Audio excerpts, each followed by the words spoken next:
Welcome back to Beyond the Green Room, and thanks for tuning into part 2 of my chat with Rémi and Ike. And now for more good vibes as we step into their amazing initiative called Learn Backstage. And actually, to face some of those challenges, you created Apprendre, coulisse. Yes. Learn Backstage, if we can translate it. Learn Backstage, basically, yes. So yeah, you launched that, and how this idea came about, actually.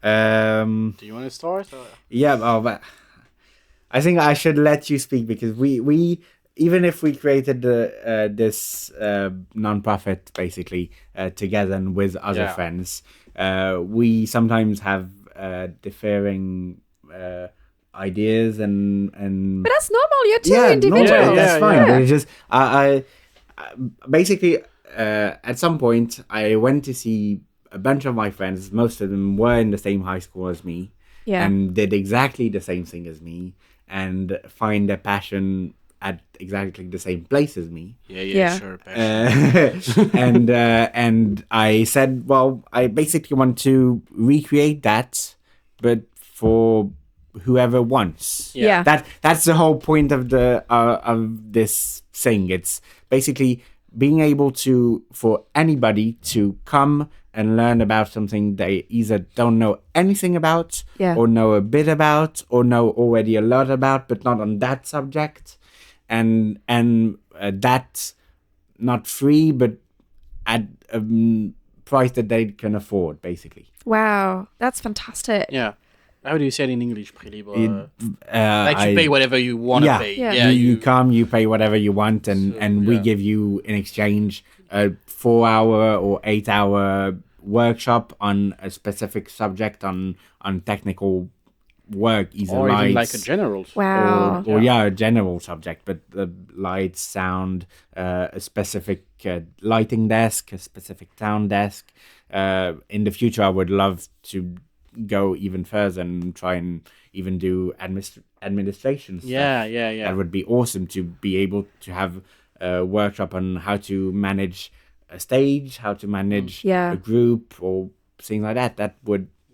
We kind of want to emulate like the thing that we had in high school. Just like going to something, don't know what we're going to expect about it, and just maybe like make people find their passion. We're talking about passion from the beginning, but like a lot of people could be like Rémi and just going to a workshop just to try it because a friend told them about it, and just find that that's what they're going to do for the rest of their life because that's what they like. And another thing that I think you also agree with that, but that's mainly what when I joined the project, that's what I wanted also to do, is the fact that a lot of people, when they're making a show, are working on different things. That's what we said at the beginning, that there's like the sound team and the light team and the scenaristic team and the people doing the decors and all of those team, even like the production, the people like getting the money and stuff like that, and the people contacting all the other theaters so their show can play in it. Bref, all the team that could work in the creation of a show sometimes have a lot of trouble speaking with each other. Sometimes someone from the communication side is going to ask something from the technical side, and they don't realize what they're going to ask because that may put a lot of work and trouble for the technical team, and the other way around. Sometimes the technical teams can ask something with the people who are not making the money, but like production. The production time. Fuck the money. I like the money. Okay. So sometimes the technical team can ask people from the production, and that's going to cost a lot of money. And so one of the objectives that I thought about it, also Rémi, is that we wanted to make the discussion between everybody easier. Basically creates a dictionary that we can use because we don't use the same language. Also at all. that. We have different ways of speaking of the same thing. Even if we all speak French or we all speak English, it's not at all the same the same dialect. Yeah. And so creating a way so people can understand what's going on the technical part, even if it's not at all their job, is always good. We had on the very first workshop that we did, most of the people that came were artists. Yeah. Oh, wow. People not at all, yeah. but to people that didn't know at all what they were doing when touching lights. Yeah. But they wanted to know, because when they will be creating their show or when they'll be on stage, they'll be able to speak to the technician and say, oh, well, I would like this way. Yeah, and the understand technician each other. would understand it because they learned. Yeah. That's basically a big part of it is trying to teach the most people we can, and the people that want to be taught, what we know and what we love doing. Yeah. That's amazing. And therefore, you have some upcoming workshops. We do. You do. And what are your next ones? Well, this won't help a lot because one of them is full and the other one is nearly full. Okay. I'm going to say it. But that's so great. That means that definitely, your association actually has such a great purpose. Yeah. Like, it makes an impact, and it does make, there is a purpose to it, because so many people will want to get to know more about, in general, the technician side of things, I would say, but also just have a better communication with other people and understand other people better. So that's fantastic. Well done, guys. Thank you very much. Clap, clap, clap. So the two that will be happening in March, early March. Yeah. Is the first one is the one that is the most popular right now. Yeah. It's basically a workshop for teaching the basic of lighting in theatre. Oh, is that Matt is just, booking all the spaces? So I'm not the one doing the workshop because we're in London. We're in London. But, sorry. That's your fault. It's not my workshop to do. It's on mine. I didn't create that workshop. It's a friend of ours that did it, and is part of the association too. And so his idea was, firstly, very basic, teaching every kind of lights that you can find in theatre. So that I do not know how to say in English, but par PC. It's par in English too. Oh yeah, true. It is PAR. Par. The profile lights, so to cut the lights and do shapes and stuff like that. Teaching that, basically that. And then I think the part that most people like is we put pictures of old paintings or films or stuff like that in front of the people that come to the workshop, and say, now look at the light. Try to imagine yourself how to create that light, and create two teams.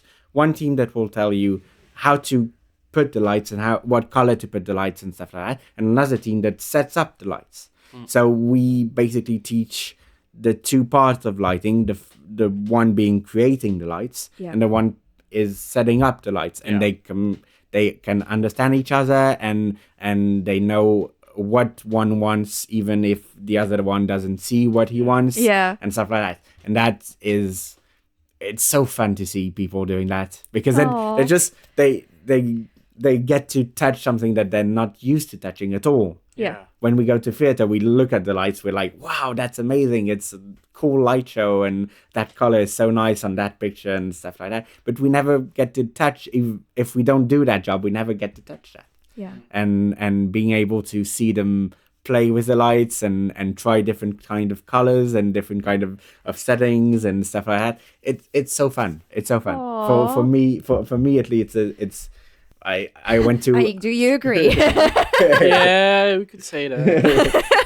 Yeah, it's kind of okay. No. That great. Yeah, sure. No, the thing is, I'm kind of mad and sad because I didn't do any workshop yet. Yes, you need to do one. Because I was like so busy with the job at my theater. I have a whole PowerPoint about the basics of light and the history of light through time since like Molière and stuff like that. Oh, I love that. And I have everything all worked up and like ready to go, but I never had the time, and every time I had free time I just wanted to sleep all day long. So yeah, but no, I'll do workshops. Yes, of course you will. We'll find a Yay. we'll find a way to a place so you can do a workshop. Yeah. And is that also like your way of giving back what you received, I suppose? Kinda. Like, and actually that leads to my next question. And what advice would you give to your younger selves if you were starting out, or or if someone was maybe thinking about being a technician, what would you tell them that is encouraging? I can highlight that. Yeah. Ike is like, nah. Yeah. Just don't do it. Don't try. Stop it. It started so well. You were so enthusiastic about your work. Don't worry, it gets worse. I don't know. Honestly, I would to go back to what I was saying. I think I would say to my younger self that was stuck in front of lights that I needed to repair. I would just say, stick with it. Yeah. Come on, screw that screw. It's Screw that screw. It's stupid that you don't want to do that when you know what is coming after. Yeah. Creating lights and doing stuff. You need to start somewhere, and knowing how a light works it's a great place to start. Yeah. The easiest way to know how a projector works is to repair it, to know how it works. Yeah. So I would think if I had a time machine, I would go back and say, like, stay there. Do that. You'll like it. Don't rage quit like you always do. and basically, I think that's a good thing to say to anybody that wants to try. Even if your first vision of the work is not the one that you were expecting and not the one that you like, maybe what's coming is better. Yeah. And you should stick with it a bit more. See if it sticks. See if you like it, and if you really don't, it's fine. And don't try something else. Don't stick with your first impression. Yeah. The cover is not the book. Cover is not the book. God! Wow. Back to musicals. Take another look. What you might discover. I don't know the rest. The king may be a crook. Yeah, that's the next part of the song. Yeah. Oh, I love musicals, guys. And could I say to my younger self, maybe just don't worry so much about the future, because there's going to be ups and downs about work and just life in general. There was a fucking pandemic. Yeah. Oh my god. Nobody saw that. But yeah, just don't worry so much and just roll with it, and you'll be fine. Oh, I love that. Yeah. Oh Clap. I just flick my hair. You couldn't see that, but I love that. That's amazing. Okay, so now quick fire fun.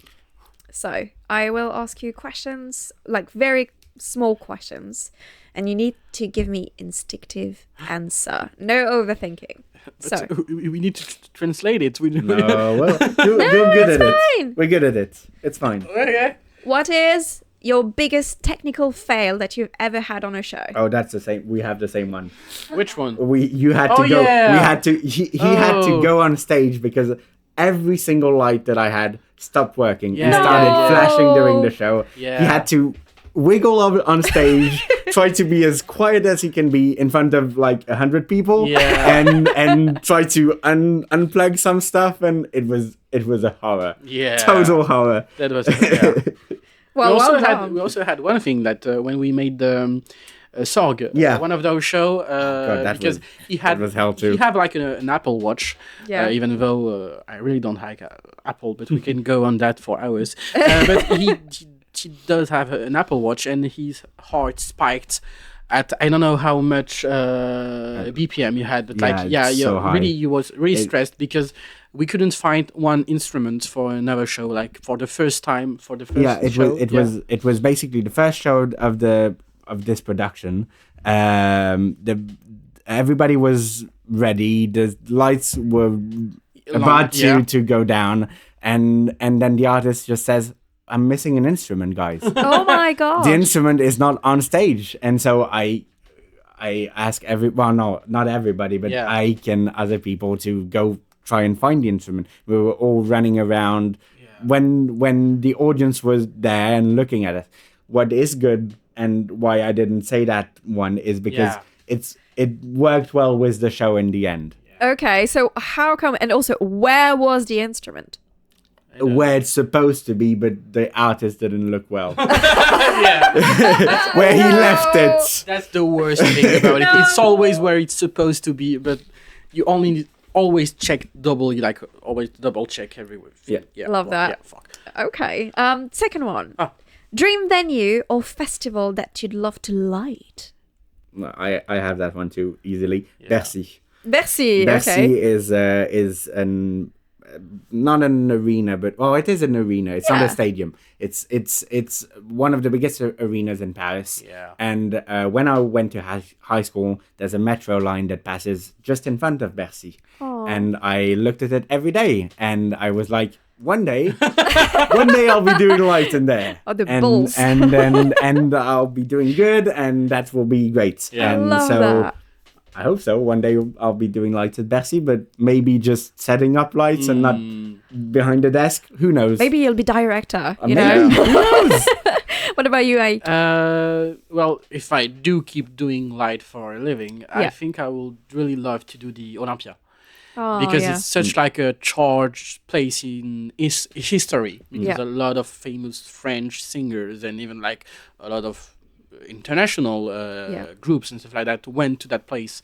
And I don't know, there's so much history in that place that I would really love to do just flicker one projector, just like I don't know, like just one thing, maybe light a candle, I don't know, just light the a candle. Smallest thing that I could do there could be like really fun for me, and I could write that on my how do you say it, CV? Curriculum, CV. On my curriculum. Just to it's be like bar. I did lit a candle on the Olympia. Yeah, that was me. Yeah, the highlight of your career. Okay, third question. One piece of kit you couldn't live without. It's of what? Kit. Leatherman. True, Leatherman. The Leatherman is the thing. Basically a multi-tool that everybody has. Yeah, everybody has one, and it's a brand, American brand, and it's the best brand for multi-tools, and everybody has one. Hashtag and everybody lost one because we put them everywhere, and then we leave and we forget about it. Aww. And then the next day we come back and it's gone because everybody wants one. Of course. And it's fucking expensive. Leatherman. The other thing I would say the headlight. The headlight for you, Ike, maybe part of your survival kit. Kinda. You like the headlights. Yeah, I do like the headlight, There especially when I'm shining on it on the disco ball. Yeah. No, the one that I have now recently is I bought my own lighting desk. Oh, yeah. and now that I have one, I don't think I could live without one. Fucking nerd. Fucking nerd. Yeah, that's an object that I think would be hard to live without. I'll stick with my headlight. Love that. Okay. What about your post-show ritual? What is it? Sleep.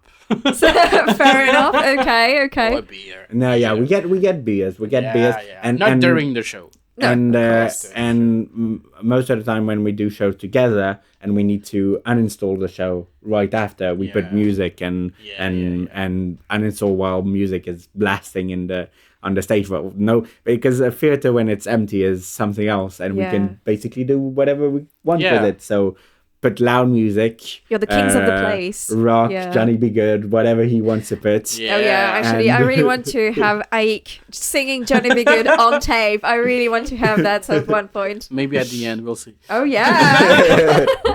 And final question: most random thing you've found backstage? A condom. Use one. No. It's not something that I found backstage. He's just going to say dead people. No.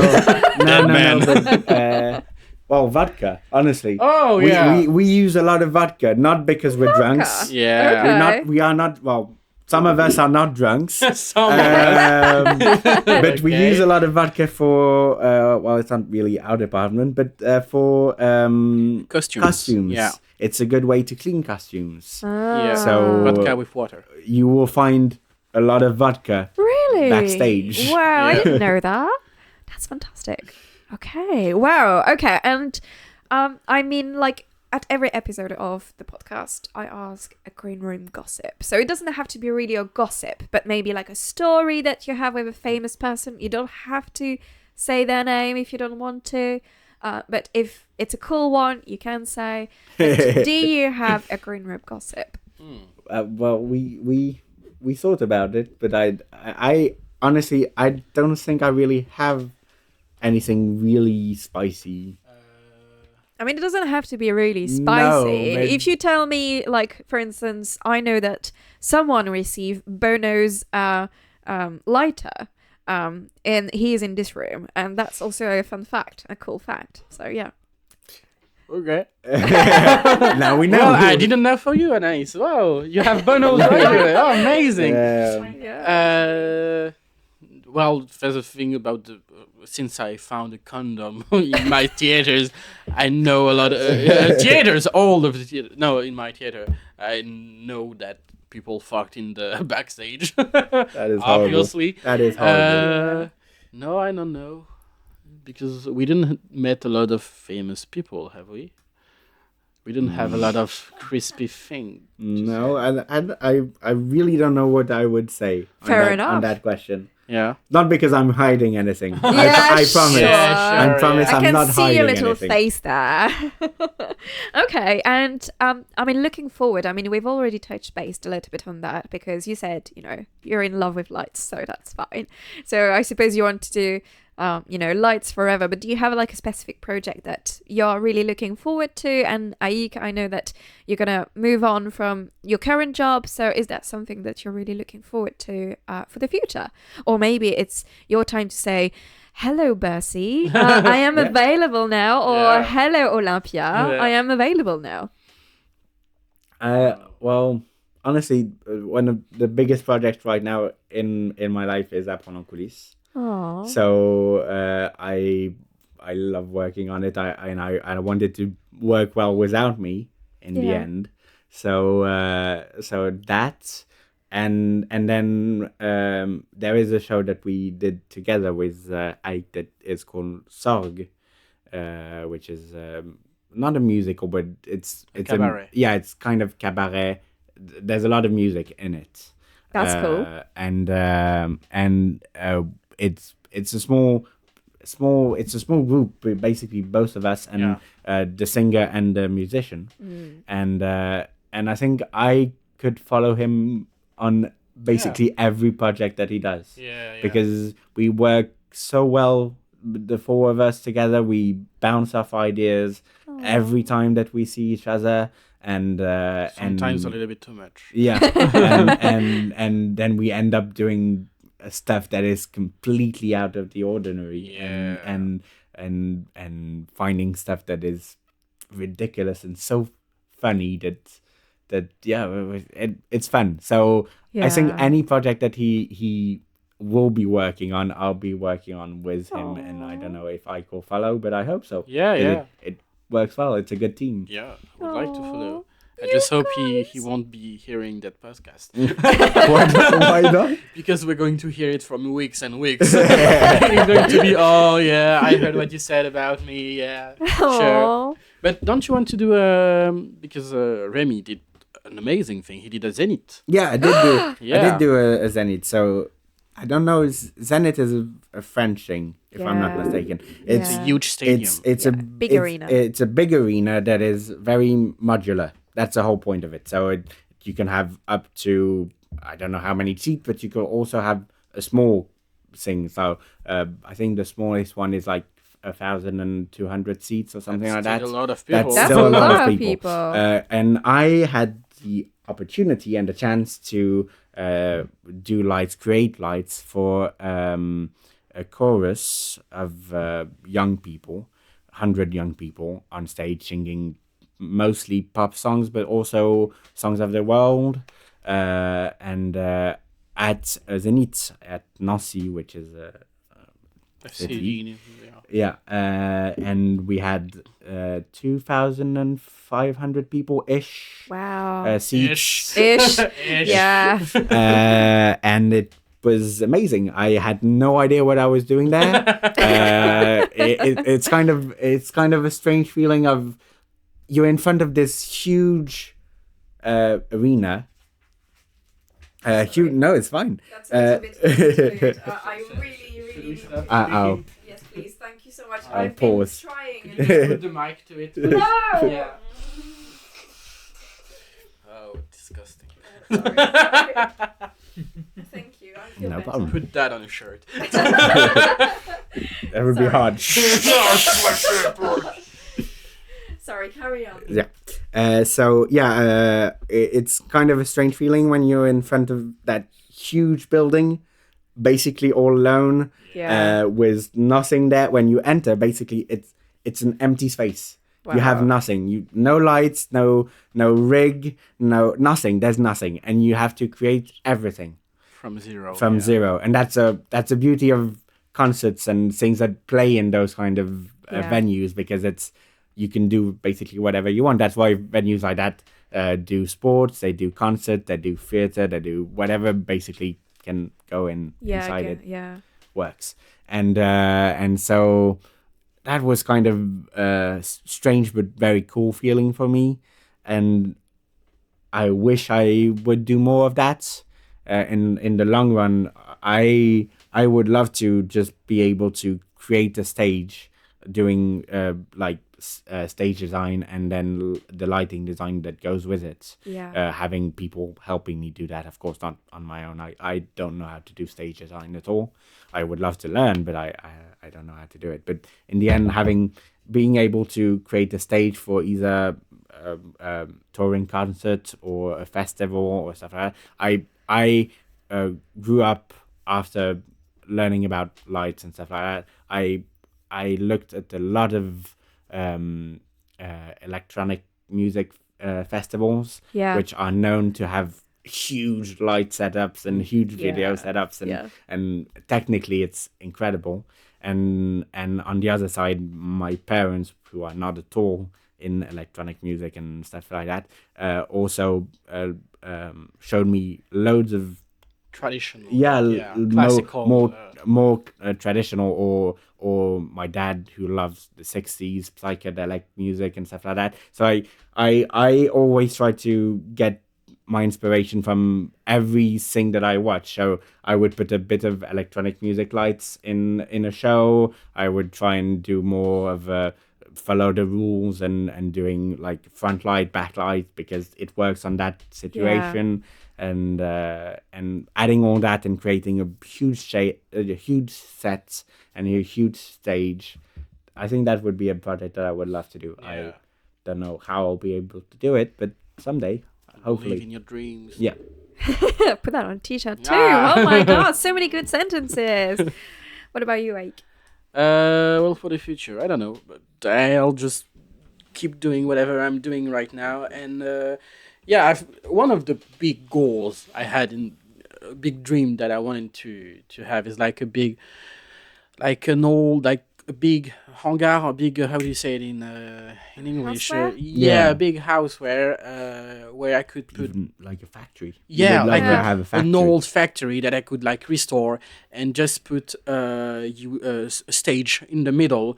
And welcome a lot of different groups and genres of music and stuff like that, so they could just come and do their music, and also put, I don't know, like small workshop to do a lot of manual things, maybe like work some wood, like woodworking, or working metals, or how would you say, making like metallurgy. And I will also like just a big place of creativity where you can have shows and you can have workshop about almost anything. And I would, my dream would be to have a place like that. Aww. And to be able to teach and also myself learn a lot of different things and artistic things. And that would be fucking nice to just be able to do that and have a place for you and for other and people for others, to be able to create everything. Basically. Yeah, exactly. So just like that's I want to share the thing that I love is being a jack of all trades, and I want to share that, and I want to be able to teach and learn a lot of different things to a lot of different people, and maybe just help people find their way. Maybe that's my way to find. Maybe that's my passion to help people find their passion. Yeah. I don't know if it's going to be good for the long run, but for now, that's kind of cool. And it is very cool. Yeah. Yeah. Je veux juste être comment on appelle ça les mecs à l'école là. How do you call that in the guy that you sit in the room? Yeah. Conseiller d'orientation. Yeah. How do you say it? Do you have that in England? I have no idea. That's horrible. Career advisor. Yeah. Oh my god, that's horrible. Sorry for every single career listening, but I don't know. It could be nice, but for now I just keep doing whatever I'm doing. Maybe I'll go on a big trip for like a year.